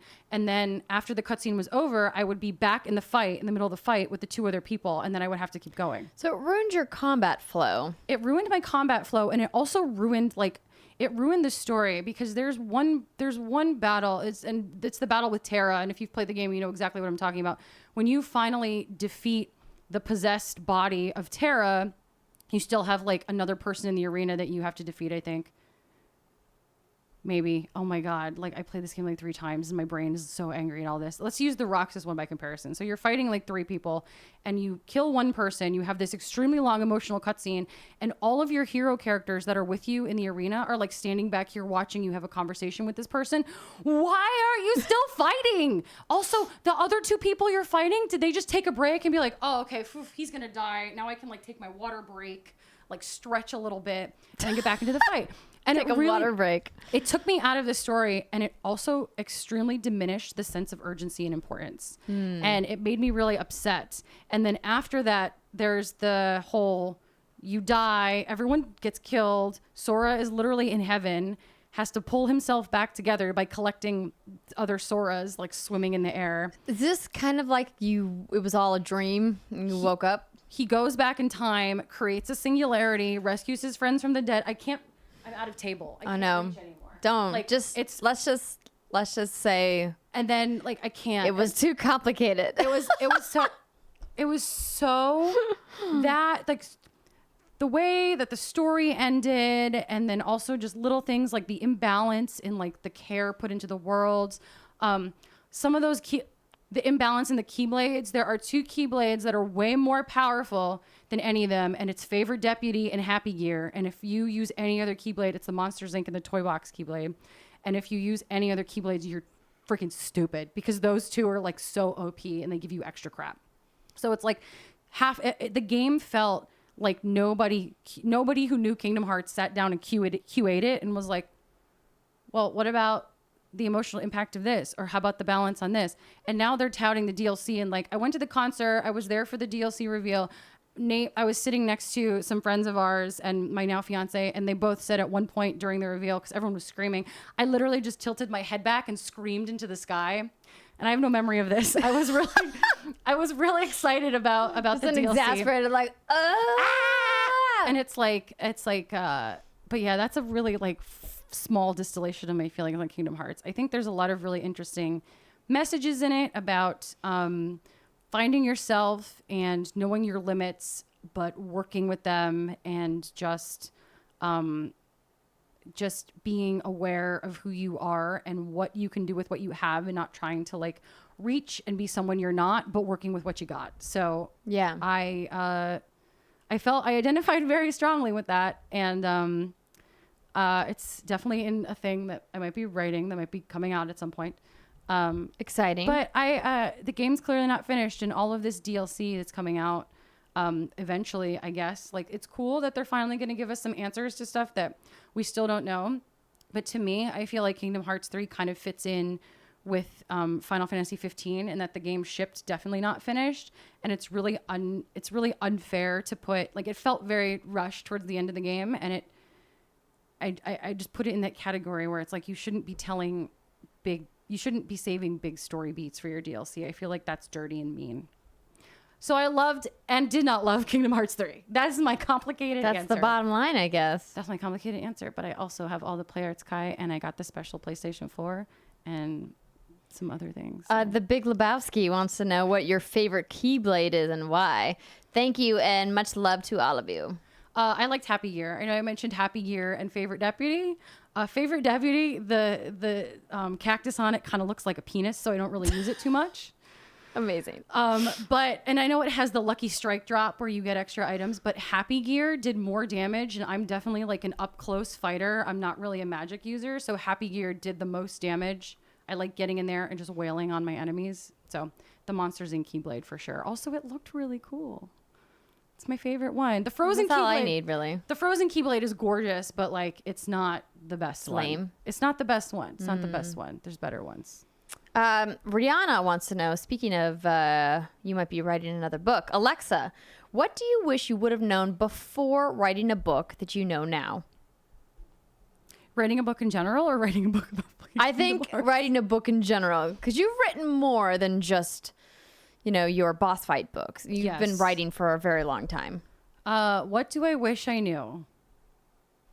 I wish I knew how much work it would be, and I wish I had spaced out my writing a little bit more. I wrote 90% of that book in the month before it was due. Like, wow. No lie. I did procrastination or just timing? I don't know. I like fell down a research hole because I was researching interviews with Nomura, and I was just scribbling on paper, putting ideas in my head. Like, it's a critical analysis thing. So like I was taking time to think through it. Like I would literally be like, this means this. And then the next day I would be like in the shower and I would be like, oh, no, actually it means this. And I would like jump out of the shower and start writing all this stuff down and be late to wherever I was going. But it like I did a lot of thinking and a lot of planning. And then it was coming down to the wire and I was like, I really hope my editor doesn't listen to this stuff. But I was just like, oh, I actually have to write this now. So I literally like sat in a corner. I was in like my little decrepit last apartment and I sat in the corner and I just like put my headphones on and my head down and I wrote like 90% of that book between the hours of 10 p.m. and 4 a.m. the month before it was due.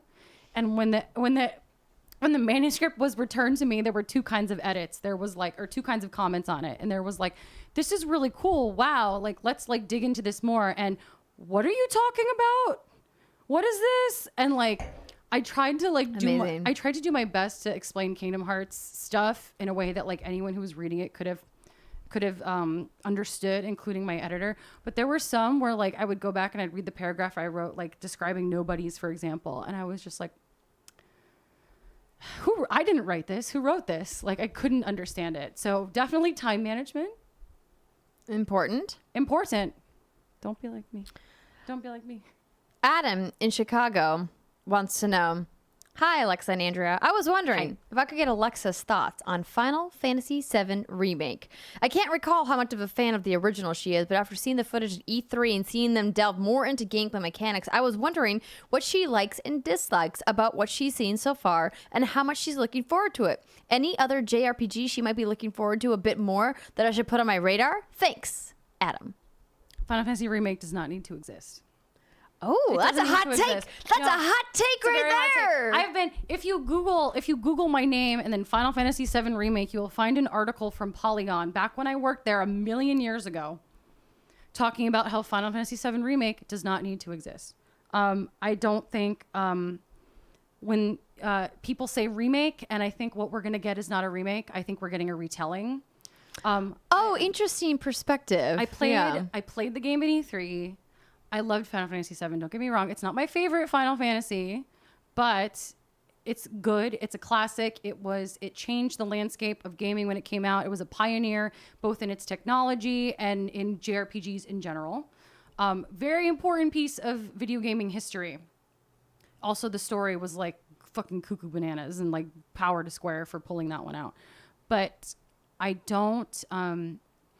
based on what I've played of Final Fantasy VII Remake and what I've seen in the trailers, I do not think we are getting the same story. There's a couple of things. A lot of people will remember the trailer that they showed during, I think it was maybe Microsoft's press conference the night before the Square Enix one. There was a short clip of Aerith grabbing Cloud's hand and saying, "Help me." And there's like these black ghosty things swirling around them. And it's like, what is that? Because that doesn't look like anything that really happened in the original game. I mean, I have brain damage. My memory is not as good as it used to be, but I'm pretty sure that didn't happen. And there's just like a couple of hints in when I was playing with Barrett, and like the game looks gorgeous. Running through the Mako reactor and being able to look over the side and see the Mako like swirling and everything was like really trippy and a little scary, which is cool. Square Enix is doing a great job there. But I know it was a demo. It was a very linear experience. I have a feeling we are getting a retelling. Some things will be different. I don't know if they'll keep Aerith alive. I feel like they're damned if they do, damned if they don't. Maybe they'll do like a branching story path because in the original you could recruit. There were 2 optional characters that you could complete the game without or complete the game with, and they'd show up in cutscenes and stuff if you got them. It was like so cool and new and stuff. But I didn't like the combat either. At all. Did you play it? I did. So, but my thing, and the thing I always said on the show, and the thing that I've reminded people of, whenever I talk, because obviously Brittany's panties are all on a bunch about this. She's very, very, very excited. Yes. Every single pair of panties in a bunch. And it looked gorgeous. I just have never been a Final Fantasy player. I mean, you shepherded me through a little bit of Final Fantasy IX. That didn't go well. Did not go well. And so like I've just always resigned myself to the idea that I'm never gonna understand or get why people love these games, and that's okay. Not everything is for everybody. And I'm okay with that. So I'm definitely the wrong person to ask about how I felt about the combat. And I thought the graphics looked good. Oh, it looks great. I think that they're taking a lot of contextual liberties for a remake. I compare them side by side. If you look at a game like Resident Evil 2 remake versus what they're doing with Final Fantasy 7. And it's interesting that you call it a retelling because that's really a more fair assessment. Yeah, ma'am. And it doesn't mean it's bad. It just means it's not, honoring what the original game was in that sense. They're really like revamping it in a wholly different way, almost rebooting it in a sense. And there's nothing wrong with that either. It's just about like making sure that you're communicating to your fans what they should and should not expect. Yeah. You also have to remember, like, I don't know if this was like maybe before... I don't know. This was like, when did they announce the PlayStation 3? That was like a bajillion years ago. The PlayStation 3? That was like 2006. I remember they announced the PlayStation 3. Probably earlier than that. Because the PlayStation 3 was supposed to have Final Fantasy Versus 13. Who remembers that? And then that became Final Fantasy 15. And then also... it was released in 2006. So that means it must have been announced in 2005? Right. So, when they announced the PlayStation 3... they had a tech demo. They were like, we have a tech demo for PlayStation 3. And foolishly, PlayStation Square Enix, why you do this? Foolishly, their tech demo was the opening 3 minutes of Final Fantasy 7 remade on the PlayStation 3 engine. Never, ever, ever, ever, ever at all did anyone say, we're remaking Final Fantasy 7. Final Fantasy 7 is coming to PlayStation 3 and we're redoing the whole thing. Nobody said anything, and the rumor mill started, and the internet created Final Fantasy 7 Remake because everyone was like, they showed the tech demo, which means they must be remaking it. They showed the tech demo. It's gotta exist. No, dudes, it was a tech demo. And I was like, guys, it's not real. It's not real. It's not real. And then they announced it during the fan fiction PlayStation experience where they announced Shenmue and The Last Guardian and Final Fantasy VII Remake is all coming or in development. And I was like, well, I'll fucking eat my words there, but it's not going to be the same game. It's not going to be a one-to-one remake. And sure enough, like, they're talking about how the first part is going to get... Midgard, right? Yeah. Midgard. And Midgard is like... That's like a sizable chunk of the game, but also we've only really seen Midgard up to like a very specific point. Like we haven't really seen much of like the Turks or Shinra or anything. Like also like how many parts is this going to be? Like thinking about it logically, it's like, well, are they going to split it up like the game? Are they going to split it up differently? Is this going to be like a digital download thing like Telltale's games where it's like, I have the first part and now I have the second part and I have the third part. Are they going to price them all at $60 freaking? Like, what's going to happen? Is it even going to make it to PlayStation 4? Well, no, it is coming out in March, but that could be I'm getting frothy, sorry. Companies... She's so worked up about Final Fantasy VII Remake. Final Fantasy VII! No, like companies announce release dates all the time knowing that it's not going to make that date, that they're going to push it later. It's like a sort of quell the storm kind of thing. And I feel like this game's going to come out on PlayStation 5. Like, I don't feel like we're going to see it on PlayStation 4, and that's okay. I will play it. I will probably enjoy it. I would really like a retelling of Final Fantasy VII. I feel like Final Fantasy VII's story did a really excellent thing with like the effects of extreme PTSD on like an individual and like how that affects the people around you. And granted, you know, like environmentalism, hooray. Like, we got a lot of that now, like stuff like that. But I'm really interested to see how those themes translate into like the 2019 treatment of like mental wellness and environmentalism and all those, and capitalism and corporatism and all those big themes. I'm really interested to see that, but I don't think we're going to get a one-to-one. We'll be lucky if we get Honeybee Manor. I think we're going to get something really different, and it'll be great either way. We didn't need it. The internet brought it to life, and I just want everyone to like take a step back and take a deep breath and be ready to like not be getting Final Fantasy VII again. You're going to be getting something different, and what Square does with it, it's up to them. Sure, it'll be great. I'll play it. I can't get off this train now. You probably can't get off this train now. But yeah, I think it's going to be a retelling. And I didn't like the combat because it literally paused all of your actions so you could pick the next thing. It's not the right hybrid of real time and ATB system. They tried to mix it up and it doesn't quite work for me. You either got to go full Final Fantasy 15 where every choice is made in real time and the action keeps happening, or you got to go full turn-based. I feel like they didn't quite, there's time to balance it, and I hope they do. But I didn't like the combat, but whatever. All right. Whatever. So I feel like it's appropriate to end our reader mail questions on the thing that some of our fans here at What's Good Games know and remember you most for. The horny casino. No. Oh boy. So let's talk about Fire Emblem. There are a ton of questions. Edelgard forever. Raven says, has Alexa played Fire Emblem Three Houses? Yes, Edelgard forever. Who is her favorite character and who would she let die?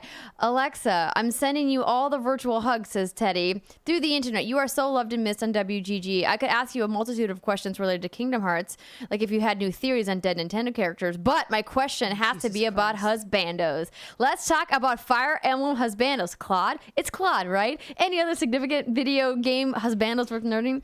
We need to know the details. Wait, let me continue. What's your favorite character? Asked Justin from Fire Emblem Three Houses, and why? Tyrick, what are your thoughts on the support system in Fire Emblem Three Houses, specifically S supports? Yo. MSU Hitman says, which house did Alexa pick for Fire Emblem and why is Black Eagles the best? Or just what led to your decision to pick whichever house? Also, isn't it nice the Black Eagles path gives the most value? I could keep going. Holy There's a ton So- of Fire Emblem questions. I'm going to disappoint you all a little bit because I've only played through it once because I've been really busy working on some things. You've only played through it once? I'm going to play all of them. That's like 70 plus hours though. Maybe. I've been really busy working on some shit that you'll find out about next Later. year. And then Soon. also I now have TM. to plan a wedding. Like I didn't have enough to do. I know. That's know- gonna be fun though. That's know the he fun. can- That's the fun stuff. I know he can hear me out there. He's somewhere out there. I think he's like in the house. He's probably hearing me screaming. I'm going to Anyway. interrupt you for one moment to say, I'm going to give you a piece of advice. Give it. Oh, please That help. a friend of mine gave me after I got engaged. She said, whenever you do any big wedding planning that's going to be stressful, pop a bottle of whatever you like. For us, we've been drinking sparkling wine. Does the bottle of Xanax count? No, but I did it wrong already. To remind yourself that it's a celebration Yes. and it's a fun moment in your life that's going to go by so quickly, and to remind yourself to have fun while you're planning such an amazing event. I'm really excited because one, it's probably going to be a Kingdom Hearts themed wedding. So so get ready. Does that mean I have to like wear a Keyblade themed outfit? Do I have to bring the Keyblade? No, I'll bring them. No, like just thinking we've thought of some ideas. It's really, really cool. But no, I'm just really excited to lock him down before he realizes that I'm like a crazy person. So I think this is he gonna be already great. knows about your think crazy he fandom. He's knows. aware. Considering I like so Netflix. I know he's the one because so Netflix recently. You know that puppet show I'm always like weird about? Thunderbolt Fantasy. Yes. So the studio who's in Taiwan put one of their Taiwanese dramas up on Netflix. And I disappeared, and all the episodes are like an hour and a half long. So I disappeared for like 3 days, just like watching Peely War of Dragons. And he would just come home and be like, "You watching your puppet show?" And I'm like on the couch, like wide-eyed, just like, puppets, and he's like, "That's cool. Here, I made dinner." Okay, like he's just it's normalized my weird, which I know he's the one. But what was I talking about my wedding? We were talking about Wedding was Fire great. Emblem. Fire Emblem weddings, yes. So I've only played through it once, and it's Edelgard forever. There are no husbandos for me right now because I'm all about Team Edgelord. Wait, what does that mean? Team Edgelord. Yeah, which edgelord The are we joke talking is about? the joke is because it's Edelgard and it looks kind of like the word edgelord, so people are like, "It's Lord Edgelord." Lord Edgelord, by the way. That's like a deep cut Fire Emblem joke I don't understand. wonderfully voiced by my good friend Robbie Damon. You did great. Thank you, Feels darling. weird. Oh yay, more alcohol. Thanks, you. man. Thanks, man. Miss you already. I love. You have to finish that because it's a different wine. We are drinking We're drinking. one of my a surprise because we're celebrating. Alexa got engaged. One of my favorites. This is from Gloria Ferrer. It's a nice, it's a beautiful winery in Sonoma. Yay. And it's their Brut Rosé. I believe it's the 2016 vintage. Also, once I start What's Good Wine, you have to come. Oh, yeah. No, so you're going to have to, I don't have enough to say on Fire Emblem today, which means you're going to have to call me or I'm going to have to like come back because I haven't completed all of it yet. Edelgar's my girl. Okay, so let me see if there's a specific Fire Emblem question that you might be able to answer. I love the new systems. I think it's great. I think the game is a return to form for the older versions of the game. Like, yeah, like Awakening was really great. Fates was like super horny. And then you have Fire Emblem Heroes, which is just a horny casino. And I feel like the game, like, I'm fine with it. That's cool. But like, it went super into waifu simulator territory. And I feel like Three Houses is a really good swing away from that back to what the series is known for, which is like its strategy roots. I think the script is really good. I think the voice acting is really excellent. I really appreciate that they've really they honed down how many people you can like pair off with or like who you can pair off, and the focus is really on the really on the strategy. So you're not so much as like boning for strategy points. I have heard some stuff. I haven't gotten there myself, but I did hear some stuff from a couple friends about one of the other paths if you play as a guy, because I'm playing as a girl, but for this one. But if you play as a guy and you romance one of the other guys, I forget which one it is. You guys will know who I'm talking about probably. Like they sort of, you build up this romance, and then like the epilogue of the game is like, here's my friendship ring. And it's like, but I spent the whole game thinking I was gonna like friend zoned you at the end. Yeah, and it's like I know a lot of people are sort of seeing this as like, oh, they're really uncomfortable with like homosexual relationships, and like I feel like there are parts of the game where like they're like, I feel like that team is getting better. I know the whole controversy with like Soleil last year. There was a female character and there was this weird conversion therapy storyline. Oh no. Yeah, like there's no other way to put it. They would like blindfold. She was nervous talking to girls, and if you play as a guy, you blindfold her and you're like, okay, pretend I'm a girl and we're going to practice how you talk to girls, and then she falls in love with the guy. But she's a very openly like, I'm a lesbian and women are great. And then she all of a sudden she's like, well, I like you and you're a guy. And it's very obviously like a conversion thing. It was disappointing. That's no bueno. I think they are redeeming. As much as I like hate what they're doing at the end with like that storyline, I feel like they're getting better at it. And like, I feel like paring down the amount of people that you can pair up with and the amount of people you can pursue with and what you do with your troops has really allowed whatever romance you pick to have a lot more weight and to be a lot better. And I think when I play that storyline for myself, I'll probably have more thoughts. But I really think that this is like, I like it way better than Fates. I haven't. Once I play it a couple more times, I think I can make the call or whether or not it hits where Awakening hit for me. It makes me remember all of the old stuff. Like I remember, Shadow Dragon and everything, and Path of Radiance, and like those were my games. And this makes me feel like I'm playing those again, except I'm like in the bathtub with my Switch, or like on a train with my Switch, or somewhere else. And I'm really excited to play more of it. And you'll have to have me back. Yes. Because I'm not done. I definitely want to get you back on the show after Sword and Shield comes out too. Because please tell me you've seen the Bong Pokemon. Galar, I believe his name is. So, Pokemon's, I'm saying it. It's 29. What day is it? It is August 19th. It's Monday, August 19th, 2019. And Pokemon is out of fucking control. That's it. It's out of control. I've seen it. I've seen the sheep. I've seen like the corgi. The corgi with the butt. And like, I get it. You're running at, how much money does the person who designs the Pokemon make? Because I think I can do that. Right? It's like, because it literally, the Pokemon now literally just look like the guy. They're like, okay, we need 50 more Pokemon. And the guy like pours his whiskey and sits down his computer and is like, a fan Pokemon, Phenopular, a camera Pokemon, Kermnermer, like whatever. Camosaurus. Stegosaurus. No, that doesn't quite work. We could make a game naming Pokemon. Who's that Pokemon? Is it real or fake? No, I just think Pokemon is out of hand. I like the idea of like the way that they have it set up now with like the champions and stuff, and I like that there's more representation in the characters and the people that you're seeing in that game. However, like the weird soccer thing is weird and the Pokemon are weird. And I still don't understand like Dynamaxing and Gigantamaxing. Is that Gigamaxing? What is it called? That's also stupid. Gigamax? You decided you couldn't, like, we need to make evolutions even more evolution-y. So let's just make the Pokemon bigger. Cool. Gigantamax. That's what it's called. No. I'm saying it right now. Yeah, it's intense. No. Well, Alexa. No. I'm so glad that you came by. It's been wonderful. I think I would love to end our little chat here with a talk about like how you are.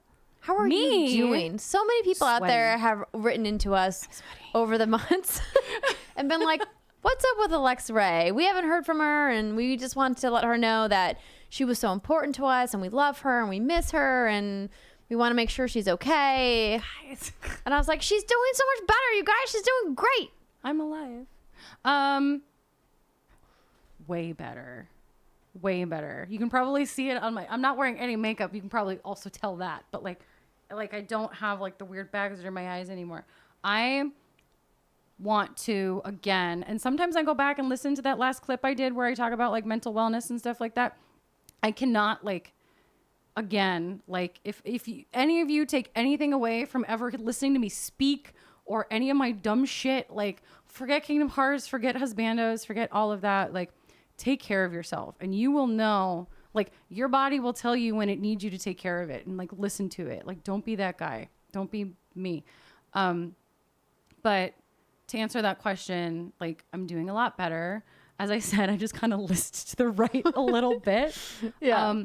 My like dumb memory, like I can still remember like random like facts from like the works of J.R.R. Tolkien that I read like 5 years ago and like weird facts about like Kingdom Hearts and Fire Emblem and stuff.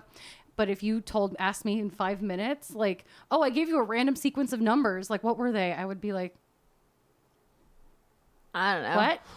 Like, I can't. I have, like just occasionally, like, I'm not, like, I want to say I'm not sharp, but it's, like, I just have to, like, write things down a little bit more. It hasn't affected me really hard yet. We'll see. I've been able to, like, do some really good work. Like, I am physically feeling a lot better. I'm not, like, having crazy-ass, like, panic attacks anymore. And, like, I feel like after, you know, like, 3 years, I'm kind of finally getting my life back, which has been really really important. I feel like I've become more social again. I feel like I've become a little bit better about just like everything else and like being a productive member of society. Like I'm getting married, so now I have no excuse. I got to keep it together. No excuse anymore. And I think I am starting my like, it's been like slow, but I'm like starting my slow re-entry back into like the world and like the earth, and like friends have been really great. Like you guys have been great. You're just like, everyone's just been really good about like, okay, like you took the time you need, you're feeling better. Like, how are you? Like, are you like sort of, I feel like I'm almost re-entering an atmosphere and like all the clouds are like, we're here. It's okay. We will cushion you on your way back in. That's not how clouds work. But it's not at all. But my clouds are, and I feel really good about it. And I understand it's been like a super long time and it took me a long time to do it, but like it means so much to me to sort of like, I'm almost made like an anime metaphor. There's so many like, you can make it. Go for it. I'm gonna make a Final Fantasy 15 metaphor. So like 3/4 of the way through Final Fantasy 15, Noctis goes to sleep in the crystal for dumb reasons. That was also a dumb plot point. Sorry, everybody. And he's not ready to be Super Noctis, so he has to go to sleep for 10 years, and then we'll be ready for him when he comes back. And he literally like pops out after 10 years and is like, hey, everybody, I'm back. And all his friends are just like, cool. All right, here we go. We're going to stop by Denny's on the way to the castle and we'll fill you in. We're going to stop by Denny's. They do stop by. There's a diner you can stop at. It's not a Denny's. I wish there were Denny's in Final Fantasy 15, but there's not. And it's just been like really great. And everyone's been wonderful. And I'm really excited to like go to like come down and like go to Disneyland a lot with you and like hang out and stuff. And like we're going to go to Napa, and like I'm getting married next year, and there's like all these big things coming up, and I have big announcements next year, and like I think that's also been big too, like finding people that are like yeah, like you're like we want to like we'll work with you on this thing, or like you can whatever. And it's been slow. I'm not by any means like fucking working like 70-hour weeks and like being a boss. Like it's gonna take me a couple more years to get to your level. Like I can't, like I'm not bossing yet. I'm sure I'll get there. Then I'll start calling you mom, okay? Mom. But it's been slow, and it's been very, very steady, and I'm feeling a lot better about it. And hopefully like this time, maybe like a month from now or like 3 months from now, it's been really interesting kind of discovering like, oh, okay, today I feel okay with this again. And for a while, I remember telling you I was really uncomfortable going back on camera because I felt like a gremlin. And I was just like, I don't think I could do it. And like, you told me, you're like, I'm dismantling the studio, like come over and record. And I was like, hell, fuck yes, let's go. Had to get Like, one more. Get one more in this studio. I'm going to miss this studio. This is my Keyblade. Wrong hand. This is my Keyblade back here. If you guys are new to What's Good Games, you were wondering where that Keyblade came from. Came from Alexa Ray. It was my parting gift. I thought about I'm like, can I give her more crap for her studio? But like, you have so much to move, so I'm gonna wait till you move before I give you any more please crap. don't give me anything else at this point. Studio crap. No, but it's been slow and it's been great, and I'm feeling a lot better, and I think I'm like ready to be. I think I'm ready to be in that place now where I can like re-enter whatever it is I exited, if that makes any sense. And like, again, like everybody listening, like whether it's like you have like a physical ailment, or like you just like really like stress is like eating you, or you have like a mental health thing and you're like, I think, you know, I need to like take time. Like I've coached a lot of other friends through this and a lot of other people through this, and like if you take that time to get better, when you come back, you'll be even greater. Like, not to like, to quote like friggin' Obi-Wan Kenobi, like you'll come back stronger than if you strike me down, you'll come back stronger than you've ever imagined. Like, that's the thing. Like, you take time, you gather your forces, you gather your troops,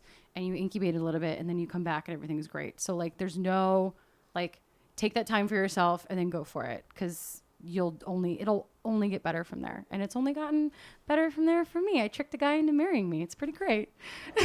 Well, congratulations. I'm so happy for you. And I'm so excited to see everything that you're going to be working on over the next couple of months and the next couple of years. We'll definitely get you back on the show once I'm set up in LA. And thank you so much for coming by and waving goodbye to our lovely little studio. Goodbye, studio. God, all of the nights I spent sweating in here. We did sweat a lot and in here. Drinking. I think I drank more in this room than I drank literally anywhere else for like all of like 2017 to 2018. My job here is done, ladies and gentlemen. So much drinking. I'm never going to drink again. Until we finish this bottle. But that's going to do it for us. Thank you so much for tuning in, everybody. We love you guys, and we'll see you on the next one. Bye. Bye. Well, that was a ton of fun. Thank you again to Miss Alexa Ray for coming by the studio and chatting with me. I know that she misses you guys and appreciates all the messages that you've sent to her over the months, and I'm happy that she is doing so much better now, and that she got the care that she needed. And get ready. She talked a lot about Fire Emblem, but it's nothing compared to what Steimer and Britt are going to talk about next week. Oh, no. I cannot wait to dive into that. So you have been amply warned. If you want to get in on the Fire Emblem spoiler cast, you better get to playing. You don't have much time left. No, go, go, go. And we look forward to seeing you all at PAX. Have a great weekend, everybody. Bye.